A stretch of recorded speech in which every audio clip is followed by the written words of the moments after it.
சபை என்றால் என்ன? சபை என்றால் என்ன? சொல்லுங்கப்பா, வாய்த்தந்துக்கு. ஒன்று கூடி வந்து கர்த்தரை ஆராதிக்கத்தான் சபை, இல்லைங்களா? சபை எதற்காக இருக்குது? கர்த்தரை ஆராதிக்கத்தான் எல்லாம் கூடி வர்றோம். எதுக்காக? அநேக காரியங்கள் இருக்கும் இல்லையா, இல்லைங்களா? கர்த்தரை கூடி வந்து சபை இருப்பது நம்ம எல்லாரும் வந்து கர்த்தரை ஆராதிக்கும், அவரை துதிக்கும், அவரை தொழுது கொள்ளவும், அவர் ஆசீர்வாதத்தை பெற்றுக்கொண்டு செல்லும். சபை எதற்காக இருக்குது? எதுக்காக நம்ம வரோம்? இங்க இந்த இடத்துல எதுக்காக வரோம்?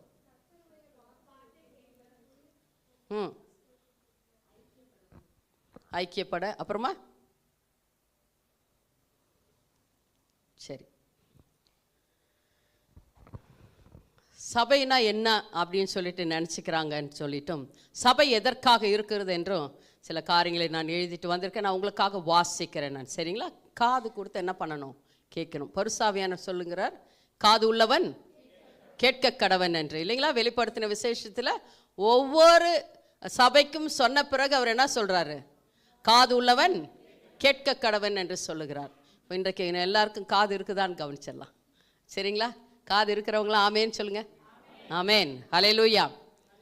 சபை என்றால் எல்லாரும் இந்த நாட்களில் நினைத்து கொண்டு இருப்பது, நமக்கு இஷ்டம் வந்தால் வரலாம், இல்லைன்னா போகலாம், இல்லைங்களா? அப்படித்தான்.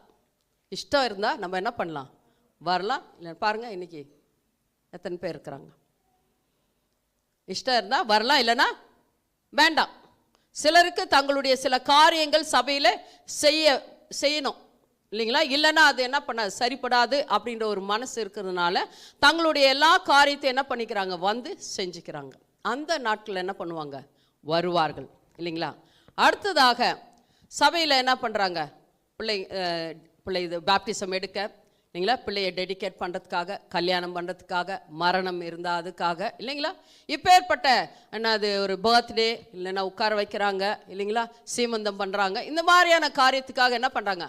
அதற்காக மாத்திரமே வந்து அந்த காரியத்தை முடித்து கொள்ளுகிறவர்கள் இருக்கிறார்கள், இல்லைங்களா? சபை அதுக்குன்னு சொல்லி தான் அவங்க என்ன பண்ணியிருக்கிறாங்க? நினச்சி கொண்டே இருக்கிறாங்க. அப்படியாக இருக்குது. ஆனால் ஒரு சிலர் மாத்திரம் என்ன பண்ணுறாங்க? வந்து உண்மையாக ஒரு வாரமும் தவறாத படிக்கு தங்களை ஆயத்தப்படுத்தி, கர்த்தர் ஓய்வு நாளை எனக்காக கொடுத்திருக்கிறார் என்று சொல்லி வந்து உண்மையும் உத்தமமாக இருந்து கர்த்தருடைய வார்த்தை பெற்றுக்கொண்டு சென்று அதன் பிரகாரமாக நடக்கிறவர்களும் இருக்கிறாங்க. எல்லாருமே என்ன பண்ணலை? அப்படியாக இல்லை. ஒரு சிலர் கர்த்தருக்கு பயந்து என்ன பண்ணுறாங்க? ஜீவிக்கிறாங்க. சிலவங்க வந்துட்டு என்ன பண்ணுறாங்க? ஊழியத்தை வந்துட்டு உண்மையும் உத்தமமாக செய்துட்டு போகிறாங்க, இல்லைங்களா? சிலர் வந்து மெம்பர்ஷிப்புக்காக என்ன பண்ணுறாங்க? சபை வேணும் அப்படின்னு சொல்லிட்டு என்ன பண்ணுறாங்க? அதுக்காக மாத்திரம் என்ன பண்ணுறாங்க? வருகிறாங்க. அப்படின்னு சொல்லிட்டு கெட்டது நல்லது நடக்கணும், அதுக்காக சபையில் என்ன பண்ணணும்? ஒரு மெம்பர்ஷிப் நமக்கு இருக்கணும் அப்படின்றதுக்காகத்தான் என்ன பண்ணுறாங்க? சபைக்கு வர்றாங்க. அதுக்கு மாத்திரம் இல்லைங்க, அது உலக பிரகாரமான காரியம். ஆனால் சபைக்கு நாம் எதுக்கு வருகிறோம் அப்படின்னா, எல்லாரும் காது கொடுத்து கேளுங்க. சபை என்றால் கர்த்தருடைய மனவாட்டியாக ஆயத்தப்படுத்தும் இடம். ஆமென். கர்த்தர் மணவாளன், நம்ம மணவாட்டியாக ஆயத்தப்படுத்துகிற இடம். என் மணவாளன் வந்து என்னை கூட்டிக் கொண்டு போவார் என்று வந்து நின்று அன்பாக காத்திருக்கிற இடம். தங்களை மணவாளனுக்காக அலங்கரிக்கிற இடம். ஹல்லேலூயா. சபை ஒரு கண்ணாடி.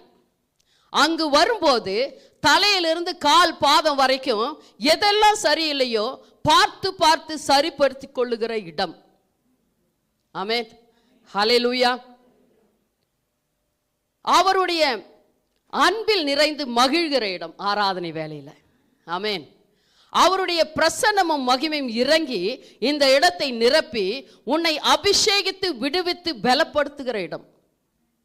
ஆமென், ஹல்லேலூயா. சத்ருவானன் உன்னை திசை திருப்பும் போது, கொள்ளையாட வரும்போது அவனை எதிர்த்து நின்று யுத்தம் செய்து ஜெயமெடுக்க பழக்குகிற இடம். ஆமென், ஹல்லேலூயா. தலை சீரா எது, மார்க்கவசம் எது, பிரஸ்ட் பிளேட், ஹெல்மெட், கச்சை, பெல்ட், கேடகம், ஷீல்டு, பட்டயம், இதெல்லாம் எது, பாதரட்சை எதுன்னு சொல்லிட்டு சொல்லிக் கொடுக்கிற இடம். ஆமென். ஹல்லேலூயா. எத்தனை பேருக்கு புரியுதுங்க? ஆமென். சொல்லி கொடுக்கிற இடம் தாங்க சபை. ஆமென். அது கற்றுக்கொண்டு அதை அணிய சொல்லிக் கொடுக்கிற இடம், அதை போட்டுக்கொண்டு வான மண்டலங்களில் இருக்கிற பொல்லாத சேனைகளோடு கூட நீங்க யுத்தம் செய்கிற எப்படி செய்கிறன்னு சொல்லிக் கொடுக்கிற இடம். ஆமென். ஹல்லேலூயா. கற்றுக்கொண்டால் நல்லது. நீ தான் சபைதான் என் மனவாட்டியாக வர வேண்டும் என்று இந்த உலகத்திலே மனிதனாக வந்து பிறந்து இப்படியாகத்தான் நீ வாழ வேண்டும் என்று முன்மாதிரியாக இயேசு கிறிஸ்துவானவர் ஜீவித்து பாடுபட்டு சிலுவிலே நமக்காக 6 மணி நேரம் சிலுவில் என்ன பண்ணார்? தொங்கி பாவத்தை சுமந்து தீர்த்து சாபத்தை போக்கி வியாதியை குணமாக்கி கைகளிலும் கால்களிலும் ஆணியினால் கடாவப்பட்டு கடைசி சொட்டு ரத்தம் வரைக்கும் சிந்தி மரணத்தை நாம் ருசி பார்க்க கூடாது என்று அவர் மரணத்தை ருசி பார்த்தார். ஆமென். ஹல்லேலூயா. மரணத்தை என்ன பண்ணாரு? ருசி பார்த்து மாத்திரல்ல, ஜெயம் எடுத்தார். ஆமென். ஹல்லேலூயா. சபையை பாதாளம் மேற்கொள்ள கூடாது என்று அதையும் கர்த்தர் வென்றார். ஆமென். ஹல்லேலூயா. அதையும் வென்றார். உயிரோட 3ஆம் நாள் எழுந்து பிதாவினிடத்திற்கு போய் அங்கே சும்மா இருக்கலைங்க, இன்றைக்கும் நமக்காக பரிந்து பேசிக்கொண்டு இருக்கிறார் என்று சொல்லிக் கொடுக்கிற இடமாக இந்த இடம் இருக்கிறது. ஆமென். ஹல்லேலூயா. ஆவியின் கனியை எப்படி வெளிப்படுத்த வேண்டும் என்று கற்றுக் கொடுக்கிற இடமாய் இருக்கிறது. ஆவியின் வரங்களை பெற்றுக்கொண்டு சுவிசேஷம் அறிவிக்க ஊழியம் எப்படி செய்வது என்று கற்றுக்கொள்ளுகிற இடமாய் இருக்கிறது. வீட்டில் நீங்க கத்துக்குவீங்களா? இல்ல. பரிசுத்த ஆவியின் அபிஷேகத்தால் நிறைக்கப்படுகிற இடம். கணவன் மனைவி தாய் தகப்பன் பிள்ளைகள் சகோதர சகோதரிகள் மாமியார் மருமகள் மாமனார் மருமகன் குடும்பம் ஊழியக்காரர்கள் எப்படியாக இருக்க வேண்டும் என்று கற்றுக் கொடுக்கிற இடமாய் இருக்கிறது. ஆமென். பிசாசின் பிடியிலிருந்து எப்படியாக விடுதலை பெற்றுக் கொள்வது, விடுவிக்கப்பட வேண்டும் என்பதை கற்றுக்கொள்ளுகிற இடமாய் இருக்கிறது. ஆமென். ஹல்லேலூயா. மக்கள் ஆசீர்வாதத்தை பெற்றுக் கொள்ளுகிற இடம். வாலிபர்கள்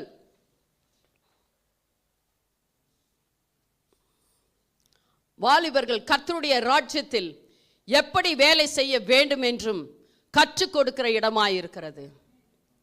வருங்கால ஊழியக்காரர்களை உருவாக்கும் சண்டே கிளாஸ் நடக்கிற இடமாய் இருக்கிறது. நாம் வந்து ஊழியம் செய்யும் இடம். ஆமென். ஹல்லேலூயா.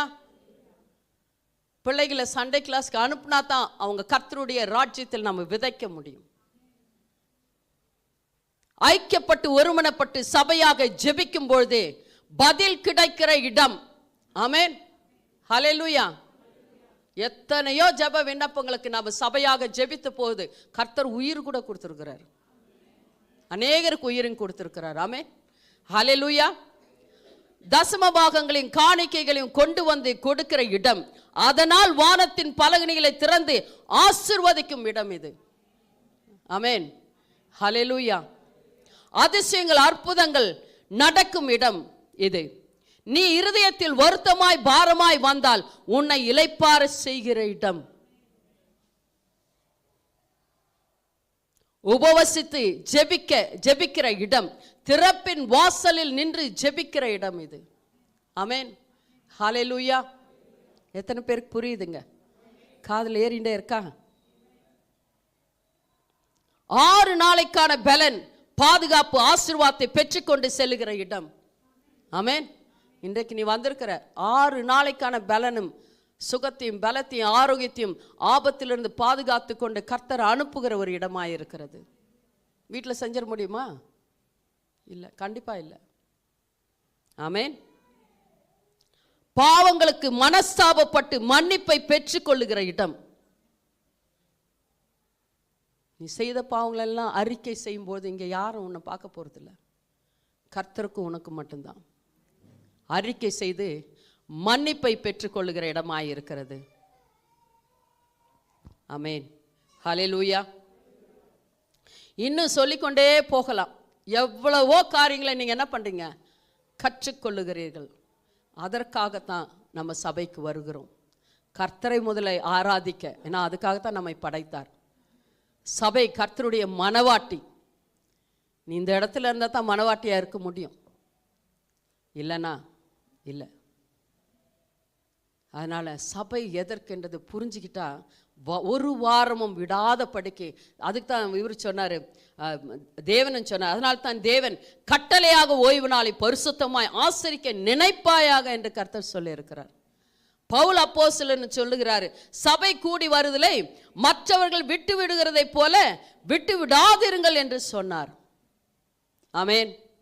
இந்த இடம் ஒரு அடைக்கல பட்டணம். ஆமேன். ஹல்லேலூயா, ஹல்லேலூயா. எத்தனை பேருக்கு புரிஞ்சிச்சுங்க? கர்த்தருக்கு நன்றி செலுத்துங்க. கர்த்தாவே, இந்த சபைக்கு வருவது என்ன என்பதை இன்றைக்கு நீர் வெளிப்படுத்தினதற்காக நன்றி. ஆமேன். ஹல்லேலூயா. கர்த்தருக்கு நான் நன்றி செலுத்துகிறேன். கர்த்தர் செய்த சகலவித நன்மைகளுக்காக நன்றி. ஆமேன். கர்த்தரிடத்தில் என்ன பகிர்ந்து கொடுக்க வேண்டும் என்று கேட்டபொழுது கர்த்தர் இதை ராத்திரி 1 மணி நேரத்தில் எனக்கு சொல்லி கொடுத்தது. அதெல்லாம் உட்காந்து எழுதிட்டு வந்தேன். ஆமேன். ஹல்லேலூயா. கர்த்தர் சபை மேலே எவ்வளோ அக்கறை வச்சிருக்கிறார். ஆனால் நாம் எங்கே இருக்கிறோம் நினச்சி பாருங்க. நாம் எங்கே இருக்கிறோம் இன்னைக்கு? நாம் எங்கே நின்று கொண்டு இருக்கிறோம்? ஆவிக்குரியான ஜீவிதத்தில் எங்கே இருக்கிறோம்? இல்லைங்களா? சபையிலும் எங்கே இருக்கிறோம்? உன்னிலும் எங்கே இருக்கிற? எந்த இடத்துல நீ இருக்கிற? கர்த்தர் இன்றைக்கு உன்கிட்ட கேட்குறார். இவ்வளோ காரியங்களுக்கு இந்த சபை வேணுமா இருக்குதே, எல்லாமே வேணுமா இருக்க, ஆனால் நீ எங்கே இருக்கிற? கர்த்தர் கேட்குறார் இன்றைக்கு. இருக்க வேண்டிய இடத்துல இருந்தால் தான் உனக்கு எல்லாம் கிடைக்கும். வீட்டில் உட்காந்து காலாட்டின்னு இருந்தால் உனக்கு எதுவும் கிடைக்காது. வீட்டில் சாப்பாடு கூட போட மாட்டாங்க. ஹல்லேலூயா. அதனால் மனம் திரும்புங்கள், பரலோக ராஜ்யம் சமயமாக இருக்கிறது. ஆமேன். ஹல்லேலூயா. நம்ம கர்த்தர் பக்கம் திரும்பணும். ஏன்னா கர்த்தரை ஏற்றுக்கொண்டவர்கள் நாம் எல்லாம். ஆமேன். கர்த்தருடைய பிள்ளையாய் ஆனலாய் இருந்தவர்கள். சபை வர வர என்ன ஆயிடுச்சு? குளிராயினே போகுது.